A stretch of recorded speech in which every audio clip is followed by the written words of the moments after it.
Alanis Obomsawin, who's 61 years old, has had a long history of making socially engaged films with the National Film Board. But I don't think she's ever made a film under such unusual and trying circumstances as Kanehsatake. Recently, I had a chance to talk to her. You've condensed this 2.5-month standoff into a 2-hour film. What was it like spending those 2.5 months, not only having all this going on around you, but having to make a movie about it? Well, it was very difficult, but while I was there, I kept reminding myself that I was there to document what was going on and not think of how I was treated, you know. It was physically very hard, though, I assume. Yes, it was, physically and mentally.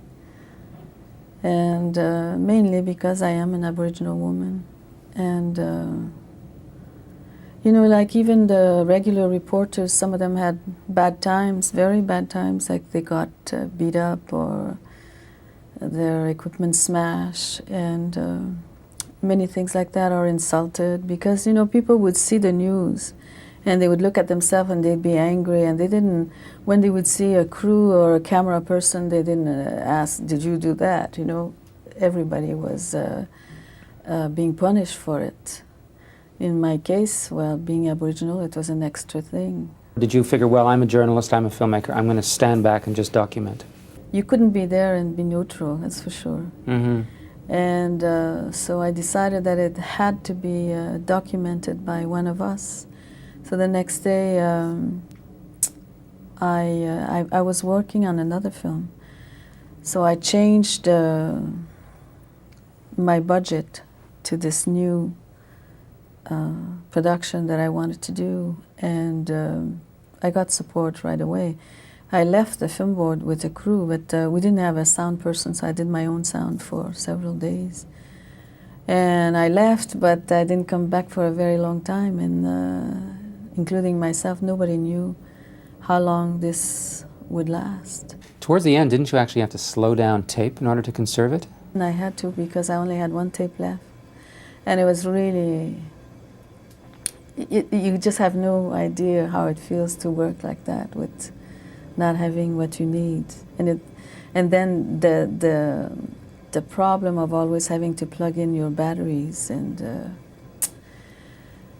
so the last, my last tape, the person in the film who's called the General, who died a year after, I left a day before to make sure I would not get my material confiscated, because I had a lot of tapes of video and quarter-inch tape.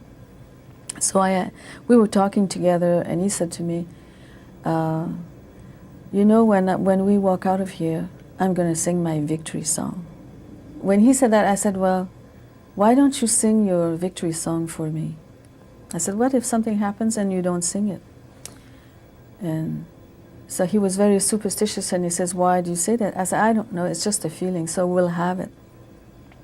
And he began to sing, and we were standing by the tree, and on this last tape that I had, as I was taping at a slower speed, and the helicopters passed, you know, every 3 minutes they were coming out, and they're so loud, and it was passing quite low. And I was thinking, oh my God, you know, I've only got this tape. And the General, some other person would have waited, stopped. He tried to sing louder to the helicopter sound. And it all happened so naturally, so I just continued taping him. And he sang it twice, and the helicopter came on again, you know. And I'd forgotten about this thing. And then when we were assembling the song, I said, I've got to have the General's song there. And this is the song he sings at the end, because after that he died. Amazing. Every time I hear it, it just really brings very weird feelings on my back. Amazing. During the filming, during that 2.5 months, were you ever afraid for your own life? Yes, there were times that I was, especially in the nighttime when that particular time there was this big confrontation between the warriors and the army. The few journalists that were there, or photographers, you know, were hiding behind the trees, and because you realize that when people are yelling at each other and they're insulting each other and you know, they all have guns, all you need is one person to lose control, and then that's it. So I remember that night after, I don't know what time it was, I think it went on until 3:30 in the morning.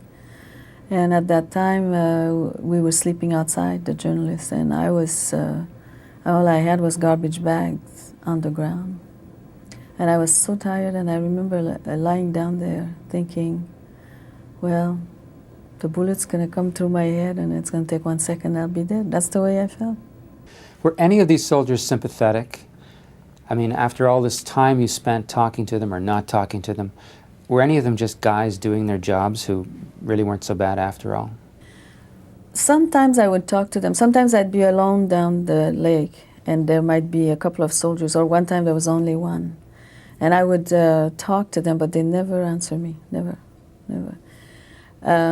Like one time I was down the lake, and there was a very young soldier there with a radio equipment. You know, he was telephoning someone, I guess, higher than him, saying that I was there. And he was very, very nervous. And all I had was this little camera and the sound equipment. And I asked him, he looked so young, I thought, my God, I could be his grandmother, never mind his mother. So I asked him, I said, how old do you have to be in the army? He just wouldn't answer me. And, you know, I felt, when I would watch them, you know, I would think, I have a daughter and she'd be much too young to be in a situation like this. Your film has received some criticism from some quarters that it's one-sided. Well, it seems to me you are on one side of the barricades, and you don't try to disguise the fact that you've got a point of view here. But how do you handle those criticisms? Well, I can't hide the fact that I have a point of view. That's every film I've made, there's a point of view. What I feel people try to pretend is that they don't have a point of view, and now they're upset because this point of view is being shown. I'm not pointing at anyone in the film. I think it's a mirror for this country to look at. And the fact that this stand happened, in Indian country, people can identify with the problem because every reserve, every community has had problems for centuries in terms of land grabbing. And it's the first time that the Canadians have to face this, to really see it and start to try to understand this.